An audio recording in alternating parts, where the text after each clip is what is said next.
Merci beaucoup pour votre présence. On va commencer la conférence hebdomadaire avec une semaine qui était marquée par une forte volatilité, avec évidemment le conflit au Moyen-Orient qui domine l'actualité, un pétrole qui a dépassé les $100 et qui donc fait craindre une forte augmentation de l'inflation dans les mois qui viennent si la situation venait à perdurer, ce qui évidemment crée également une incertitude redoublée sur l'évolution des taux d'intérêt, puisque la tâche de la Fed va devenir beaucoup plus compliquée dans cette perspective de baisse des taux si le baril de pétrole reste à ces niveaux très élevés.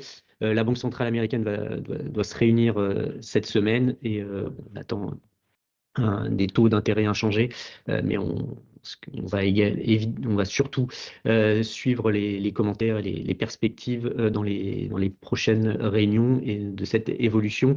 Aujourd'hui, les traders ne prévoient plus qu'une seule baisse de 25 points de base cette année, contre deux baisses attendues avant le début de la guerre au Moyen-Orient, en Iran en particulier. Alors, et comme je le disais, ce conflit fait la une de l'actualité, mais il ne faut pas mésestimer l'impact également de l'autre élément qui pointe depuis quelques semaines, c'est la question de la dette privée. On a une série d'événements sur cette dette privée. On a vu je dirais, déjà un premier risque avec Blue Hole, ensuite BlackRock qui avait limité il y a 10 jours les retraits sur son fonds HPS Corporate Lending. Et bien la semaine passée, on a eu deux éléments nouveaux encore sur la dette privée, avec Morgan Stanley qui a restreint les rachats sur l'un de ses fonds et JP Morgan qui a déprécié la valeur de certains prêts, en particulier pour les sociétés de software. Et quand on sait l'importance qu'a pris le secteur des softwares dans la dette privée ainsi que le private equity, eh bien, c'est des éléments qui peuvent inquiéter et qui expliquent également je dirais, le regain de tension sur les marchés aujourd'hui et l'incertitude croissante, qui d'ailleurs se traduit bien par une augmentation des indices de volatilité. On peut notamment citer la V2X qui est remontée à plus de 30 000 points pour la première fois depuis avril 2025 et l'annonce des tarifs douaniers aux États-Unis. Mais hormis cet épisode, on n'avait pas revu de tel niveau de volatilité depuis début 2022. Donc, il y a bien clairement une tension sur les indices qui a pesé sur l'évolution des marchés, avec des indices européens qui étaient dans le rouge, mais surtout de l'ordre de 1% selon les places, et surtout les indices américains qui ont reculé de plus de 1,5 points cette semaine, avec une baisse de près de 2% pour le Dow Jones. Bon, plus près de nous, ce qui fait l'actualité, c'est les publications des small et mid cap qui battent leur plein, encore pour les 3 semaines à venir. Sur la semaine passée, ce qu'on peut dire de manière générale, et on reviendra dans le détail un peu plus tard, c'est qu'on a des publications qui sont globalement conformes aux attentes, aux guidance et à nos attentes au niveau des résultats opérationnels courants, avec des résultats opérationnels courants qui sont dans l'ensemble stables, voire en légère progression. Mais ce qui est plus marquant, enfin ce qui n'est pas plus marquant, mais ce qui est à noter, c'est que les coûts non courants sont plus importants qu'anticipés, ce qui arrive souvent, mais ce qui traduit quand même des coûts exceptionnels de restructuration qui sont un peu plus marqués que ce qu'on pouvait attendre. Sur les perspectives, ce qu'on voit, c'est que les tendances d'amélioration au T4 se confirmaient en janvier-février, mais évidemment depuis 3 semaines, enfin depuis 2 semaines, les managements sont beaucoup plus prudents, ce qui a poussé certains à suspendre leur guidance ou être très mesurés sur les attentes pour l'année en cours. On peut penser que sans ce conflit, on aurait eu des perspectives d'amélioration de résultats qui auraient pu être annoncées de manière plus certaine. Voilà pour le cadre général. Un point rapidement sur les évolutions des indices. Sur le CAC 40, il a fini en baisse de 1%. C'est l'indice qui a le mieux résisté en France. On a 33% des valeurs qui sont en hausse sur la semaine, avec Total Energy en tête, plus 6,4%, ça n'étonnera personne. Et toujours dans le secteur de l'énergie, on a Engie qui a gagné également plus 4,9% avec deux relèvements d'objectifs de cours au cours de la semaine, des objectifs à 30 euros sur la valeur. Le secteur de la défense est recherché également, et Thales a gagné 5,2% sur la semaine. La progression la plus significative, c'est ST Microélectronique, qui a gagné 5,4%. On est à plus de 27,5 depuis le début de l'année. Deutsche Bank a relevé son objectif de cours sur la valeur en mettant notamment en avant les perspectives dans le cloud IA. Puisque pour ST Microélectronique, on prévoit près de 500 millions de dollars de revenus en 2026 dans ce domaine, et les récents contrats avec AWS confortent les perspectives de croissance sur ce segment. Pour terminer sur les hausses, notre Air Liquide a gagné 2,1%. Après des semaines précédentes qui avaient été un peu moins bonnes, le groupe a notamment annoncé un rachat d'actions de 10% de son capital. Du côté des baisses, on retrouve je dirais les secteurs qui souffrent depuis le début du conflit au Moyen-Orient. Et là, on peut parler du secteur automobile avec Stellantis qui a reculé encore de 7,5%. On a le tourisme avec Accor qui cède 6,5%. ArcelorMittal qui reflue donc depuis 3 semaines et qui cède 6,6% sur la semaine passée. Le titre reste encore en hausse de 14,4%. Et pour terminer, on pourra évoquer Pernod Ricard, moins 6,6%. Clairement, le secteur des vins et spiritueux continue de souffrir. Et la publication de TFF dans les small cap n'est pas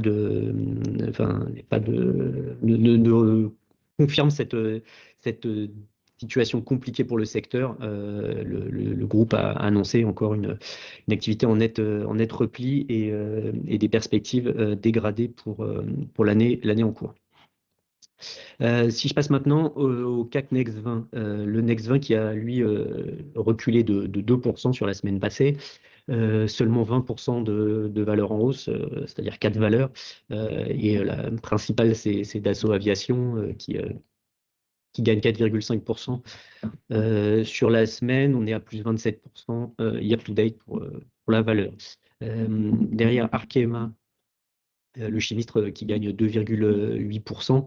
Le chimiste qui avait pas mal reculé ces 15 derniers jours, hein, a renoué avec la progression grâce à une recommandation d'achat positif du BS qui a légèrement relevé son objectif de cours. Et clairement, le titre Arkema avait aussi touché des résistances techniques et on pensait que ça a profité à la valeur. Derrière les deux autres augmentations, c'est Getlink et Score.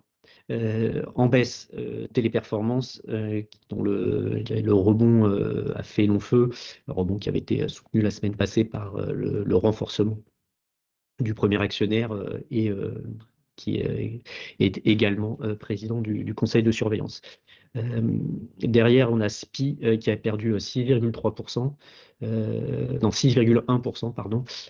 SPI qui avait publié vendredi il y a 10 jours et qui s'est replié à peu près toute la semaine à la suite de cette publication qui a été jugée décevante et inférieure aux attentes des analystes.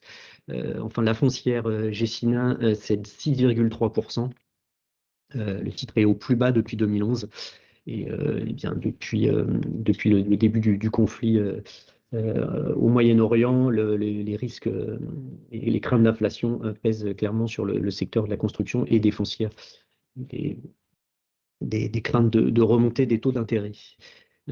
Passons maintenant au CAC Mid 60, le CAC Mid 60 qui recule de 1,7%, 25% de valeurs en hausse, et en réalité la baisse de 1,7% je dirais, a été limité par la performance de trois valeurs hein, qui ont largement soutenu l'indice hein, et sans lesquelles la baisse serait de plus de 3%.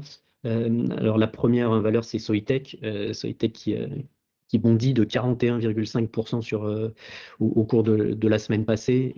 On est à plus 54% depuis le début de l'année. Pas vraiment de raison identifiée. On a une seule hypothèse qui a été évoquée par Bloomberg, c'est l'intérêt suscité par un compte sur le réseau social X qui a plus de 10 000 abonnés et qui soutenait, enfin, qui donnait des perspectives favorables à Soitec et des contrats à venir. Bon, à voir si ça va se matérialiser. Derrière Soitec, il y a la biotech Abivax qui a également fait la une de l'actualité. Le titre gagne sur la semaine 7,7%. Il était en hausse de manière beaucoup plus forte au cours de la semaine suite de la rumeur relayée par la lettre qui évoquait une période d'exclusivité accordée à AstraZeneca en vue d'une offre de rachat.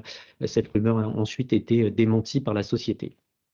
Enfin, JC Deco, la très bonne performance parmi les publications de la semaine, puisque le titre a gagné 18,3%. Alors JC Deco qui a publié un T4 super aux attentes, puisque l'activité a progressé de 1,6% au T4 en organique, alors que le groupe tablait sur une stabilité. La rentabilité opérationnelle a dépassé les 20% un an plus tôt que prévu. Et les guidance pour le T1 sont très attractifs puisque le groupe table sur plus 5% en organique, sachant qu'il y aura un effet favorable des JO d'hiver qui ont boosté l'activité de JC Deco sur le premier trimestre. On peut dire que la semaine n'a pas néanmoins été parfaite pour la famille Deco, puisque la famille est le premier actionnaire de Raseo et que la société d'investissement, elle, a reculé de 8,7%. On a là clairement une tendance négative pour le secteur. Je l'évoquais en introduction, mais les craintes sur la dette privée et les valorisations dans le private equity pèsent clairement sur l'ensemble du secteur. Et sur Euraseo en particulier, si la collecte a été bonne en 2025, les performances d'investissement sont décevantes et les craintes sur les taux d'intérêt pèsent également. On notera que Wendel a également cédé plus de moins 5% au cours de la semaine.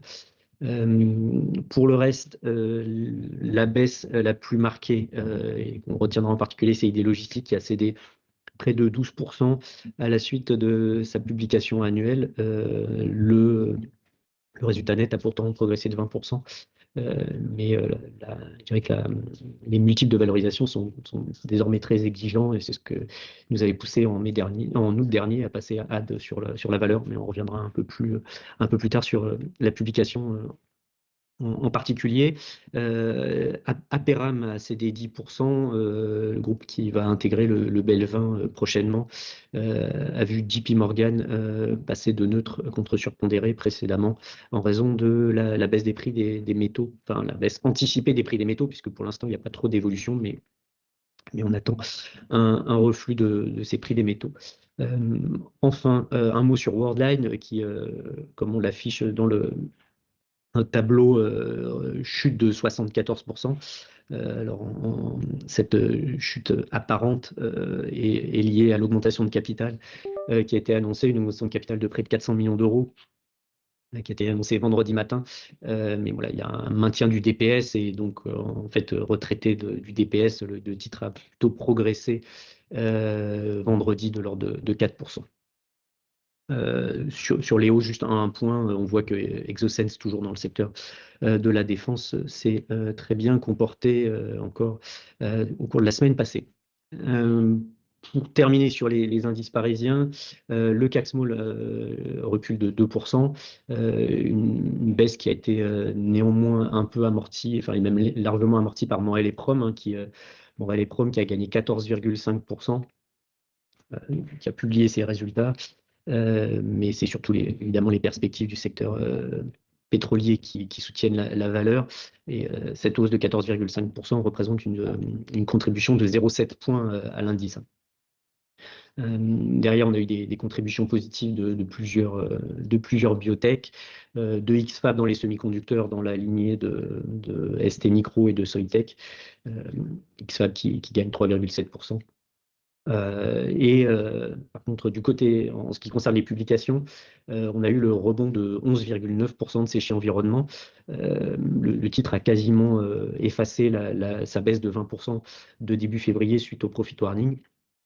Alors la publication a été légèrement justement supérieure à cette dernière guidance, en tout cas au niveau de l'EBE. Bon, comme on l'avait évoqué dans notre note publiée il y a 10 jours sur les gagnants et les perdants du conflit au Moyen-Orient, il est avéré que Séché Environnement pourrait profiter de remontée des prix de l'énergie. Alors, ça n'aura pas d'impact à court terme et globalement pas sur l'année 2026 compte tenu des engagements déjà et des prix qui ont déjà été négociés, mais sur début 2027, ça pourrait profiter à Séché au niveau de ses résultats. En bas du classement, c'est toujours la catastrophe, hein, et Gerbet continue de s'enfoncer. Le titre chute de 28%. Les résultats 2025 ont été qualifiés de catastrophiques avec un EBITDA en baisse de 31%, 113 millions de pertes nettes. Un exercice 2026 qui va encore être compliqué compte tenu des problèmes sur le site de Raleigh. Il y a clairement désormais une vraie question sur l'endettement de Gerbet. Les covenants ne seront certainement pas respectés au 30 juin 2026 et donc il y a des négociations qui sont en cours avec les prêteurs et on peut penser que des cessions d'actifs ne sont pas à exclure sur Gerbet désormais. Verimatrix a chuté également de 19,5%. Là, on a eu un T4 qui s'est replié de 17%, un EBITDA ajusté négatif pour 2025. Et 20 millions de dollars de dette nette.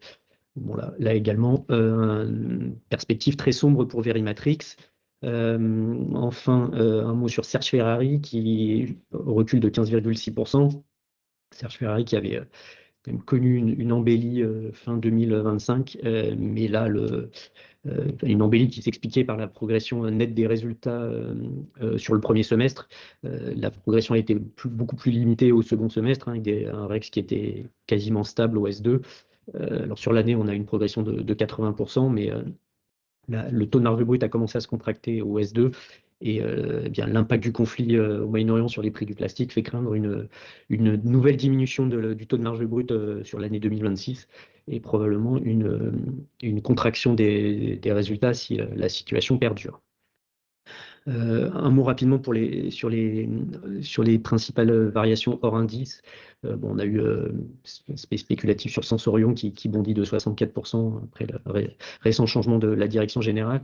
Nous, on a retenu deux valeurs. Tout d'abord, Cool Up Entertainment qui a gagné 12,6% après des premiers retours assez positifs sur son jeu Toxic Commando.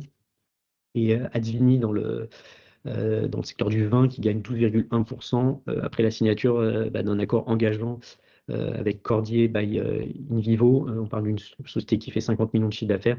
Il y avait eu déjà une annonce il y a 2 mois de négociations exclusives, mais l'accord a désormais été signé et donc InVivo rentrerait au capital et apporterait son activité qui génère 50 millions de chiffre d'affaires. Du côté des baisses, ICAP reculé de près de 17%, continue de s'enfoncer après une rentabilité qui a déçu lors de la publication du chiffre d'affaires annuel. On attend toujours une meilleure gestion de cette rentabilité pour que le titre rebondisse enfin, alors que les multiples de valorisation sont déjà très bas. Piscine des Joyaux qui a baissé de 12,5%, probablement affecté par à la fois des craintes sur la consommation et la construction, mais également l'inflation des prix des matières plastiques, qui sont quand même la matière première pour Piscine des Joyaux. À moins que ce soit son dividende. Et le détachement du dividende également. De 7%. C'est vrai que tu connais bien le dossier Effectivement, mais on peut penser il y a quand même, effectivement, nous, ce qu'on voit, c'est que ça pourrait peser quand même sur la rentabilité avec les matières plastiques, mais le dividende est un sujet important pour Piscine des Joyaux. Si je passe maintenant rapidement sur l'Europe, le stock small a chuté de 2,4%, avec une baisse plus marquée les valeurs d'Europe du Sud qui avaient mieux résisté dans un premier temps au conflit au Moyen-Orient. Une hausse assez spectaculaire, c'est celle de K plus S, fabricant d'engrais potassiques, qui est vu comme potentiellement un des gagnants de la hausse des prix du soufre consécutif à la fermeture du détroit d'Ormuz. On a également des hausses dans tout ce qui est énergie, à la fois énergie renouvelable avec EDP Renovabase et énergie fossile avec SBM Offshore transporteur de produits pétroliers qui est en hausse de 33% depuis le début de l'année.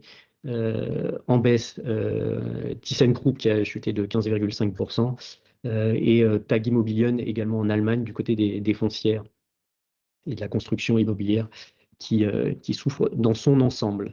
Depuis le début de l'année, si on fait le point maintenant, on a tous les indices désormais qui sont dans le rouge, à la fois en Europe et aux États-Unis. L'Eurostoxx Small est en baisse de 2,4% depuis le début de l'année, tandis que le CAC Mid Small en France est à moins 3,5%. Le CAC Small avec moins 1,3% est celui qui baisse le moins fortement. Un mot de notre baliste qui continue de souffrir. Elle a reculé de près de 4%. Toutes les valeurs ont été en baisse. On n'a pas vraiment trouvé d'amortisseurs dans nos 10 valeurs favorites. Jacquet Metal et Exaom ont baissé seulement de moins 1%. Mais pour le reste, on a des valeurs qui reculent, puisqu'on n'a pas de valeur oil and gas, ni de biotech, ni de valeur de la défense. Donc, il faut faire le dos rond. Et cette semaine, on aura 4 publications parmi les 10 valeurs. Et on pense toujours que les publications de ces valeurs, c'est-à-dire Virbac, Jacquet Metal, Bastide et Infotel, seront de qualité. Et on pense qu'une fois la crise passée, on peut espérer une revalorisation pour ces valeurs dont les valorisations restent très très basses en termes de multiples. On va revenir aux publications de la semaine sur les small et mid. On avait 13 publications dans notre univers. Comme je l'ai déjà indiqué en introduction, on a eu des publications qui étaient conformes à nos attentes et qui étaient de manière globale assez stables en termes de résultats opérationnels courants.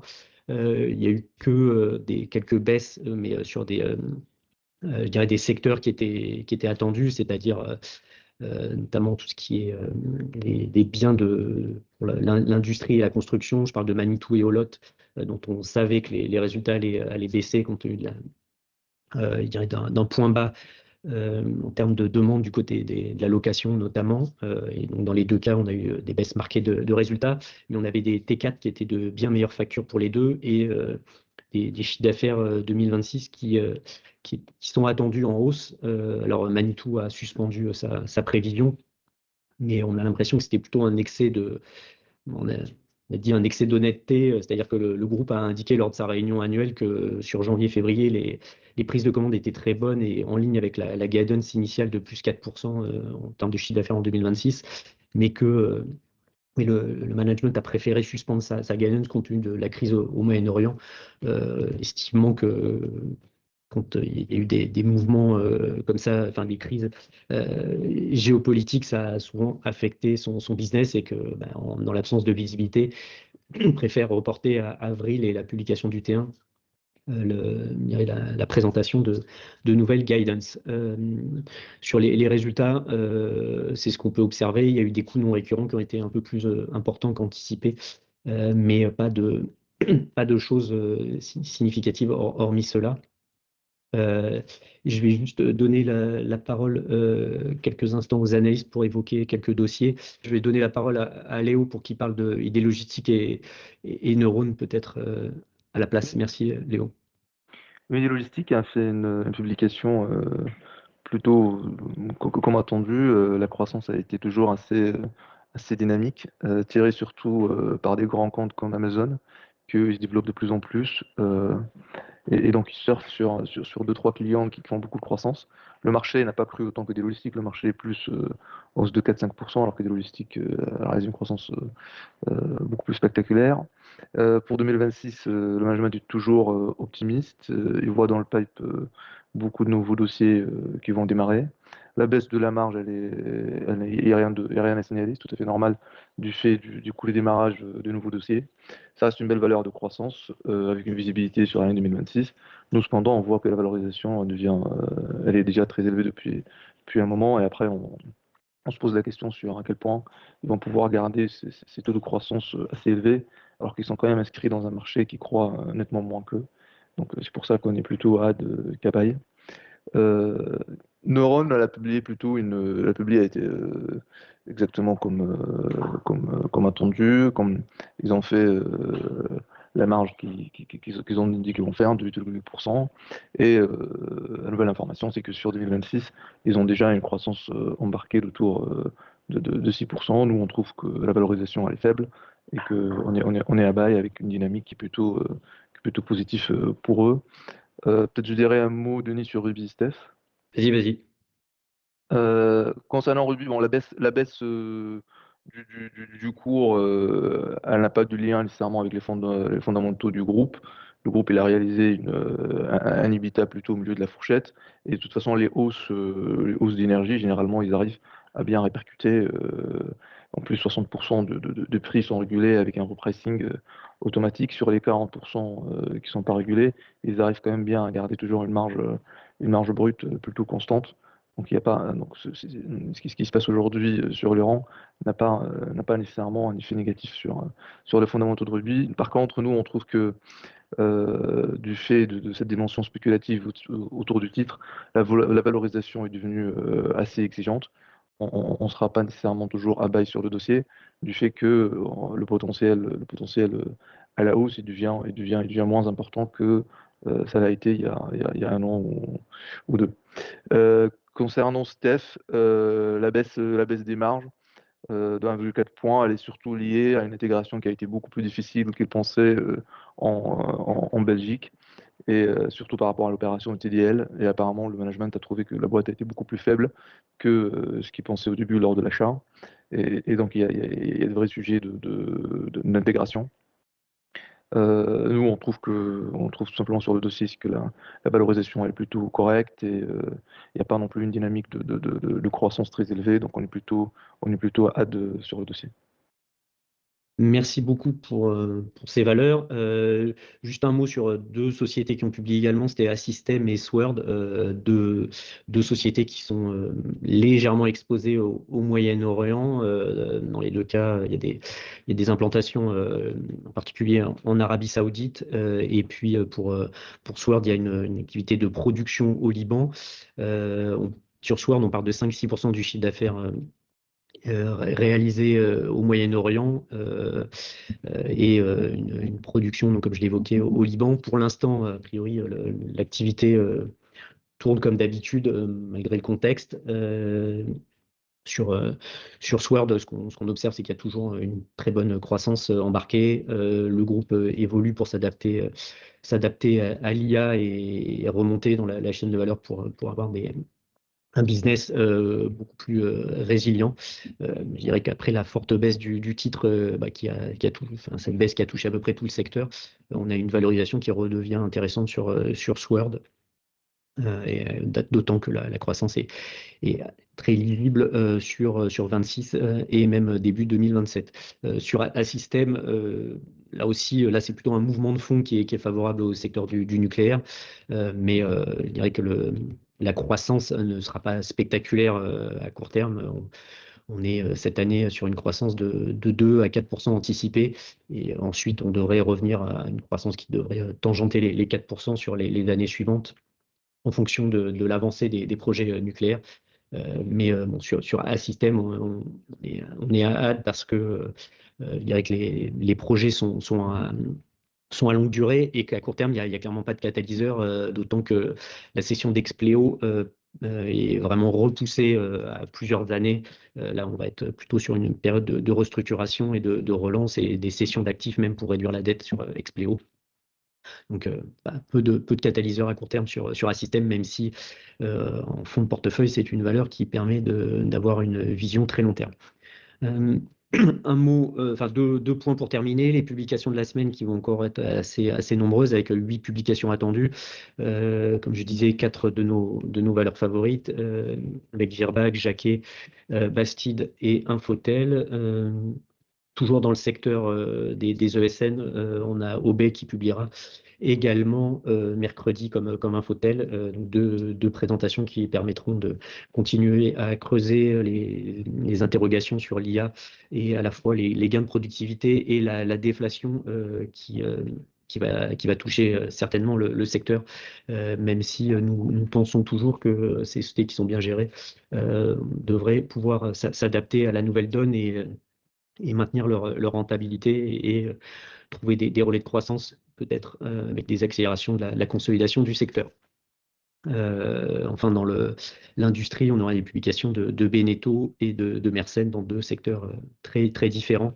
Mais bon, des secteurs enfin, de valeurs qui devraient afficher des résultats en baisse, mais probablement une inflexion de tendance au premier semestre.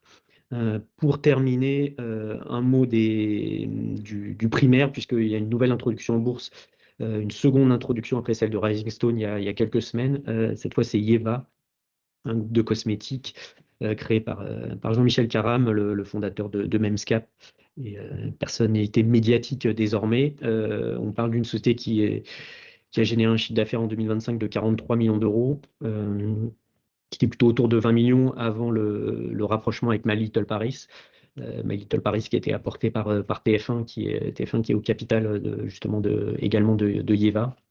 On parle d'une valorisation qui peut engendrer les 120 millions d'euros, une levée de fonds de 8 millions, et cette levée de fonds avec BPI France qui s'est engagé à hauteur de 3 millions sur ces 8 millions via son nouveau véhicule Blue Spring. Blue Spring qui est donc un nouveau fonds doté de 200 millions d'euros et qui permettra à BPI de réaliser entre 2 et 3 investissements par an. Et pour porter d'ici 5 ans, le portefeuille à environ 12 sociétés avec un ticket moyen de 15 millions d'euros. Voilà, c'est les objectifs sur ce fonds. Donc une bonne nouvelle quand même pour l'environnement des small caps françaises. Et sur Yeva plus spécifiquement, donc BPI s'est engagé à hauteur de 3 millions et envisage une deuxième opération de 3 millions à terme également pour soutenir le développement de Yeva. On aura des réunions au cours de la semaine de présentation de cette introduction qui affiche quand même des niveaux de multiples élevés, à voir si on arrive à justifier ces niveaux par le business plan qui devrait passer par pas mal de consolidation a priori. Voilà pour les différents Denis, sujets. Vas-y, Aurore. excusez-moi, si vous voulez, je peux vous dire un mot rapidement sur Séché. Excusez-moi, j'ai eu un problème de micro tout à l'heure. Vas-y. Alors, juste un point rapide, hein. Bon, les résultats 2025 n'ont pas véritablement surpris la plupart des investisseurs, puisque, comme on le savait, hein, le groupe était en difficulté, notamment dans l'économie circulaire, avec des baisses de prix dans l'énergie, qui représentent 7 à 8% de son chiffre d'affaires et sur lequel une grande partie de ses ventes sont indexées à des prix spot qui étaient fixés à octobre dernier. Donc, ce qui a mécaniquement, la baisse des prix de l'énergie a mécaniquement impacté les marges et l'activité. Ce sera probablement le cas encore en 2026, hein, puisque c'est un proxy sur plusieurs mois des prix spot antécédents, donc qui seront fixés en octobre, qui ont été fixés en octobre dernier, pardon. Donc en 2026, probablement qu'on rencontrera les mêmes difficultés dans l'économie circulaire en France. En revanche, la société s'est montrée plutôt optimiste sur la dynamique à l'international. On le voit d'ailleurs parce que le groupe, malgré les difficultés en France, a poursuivi ses investissements en début d'année avec une acquisition en Italie, une acquisition au Chili également, qui fonctionne bien d'après les dires de la direction. La société poursuit également ses discussions pour la reprise du groupe Flamme. Alors là, c'est une histoire un petit peu compliquée puisque c'est le dernier incinérateur de déchets dangereux indépendant en France. Donc les discussions avec les autorités de la concurrence se font plus longues que prévues, qu'anticipées, même si le groupe a bon espoir de finaliser l'acquisition d'ici cet été. Donc la société est plutôt optimiste pour un retour à la croissance en 2026 et une amélioration des marges puisqu'elle a mis à l'œuvre un plan d'économie de coûts assez structuré et en bonne voie d'exécution.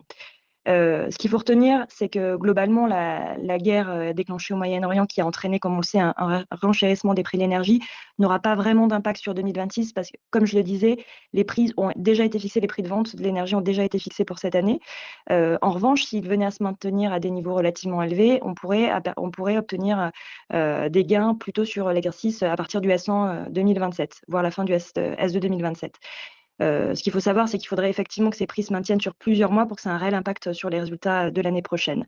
Attention toutefois, comme l'a bien rappelé le management, à ce qu'il ne dépasse pas un certain seuil de manière à se traduire par une récession industrielle.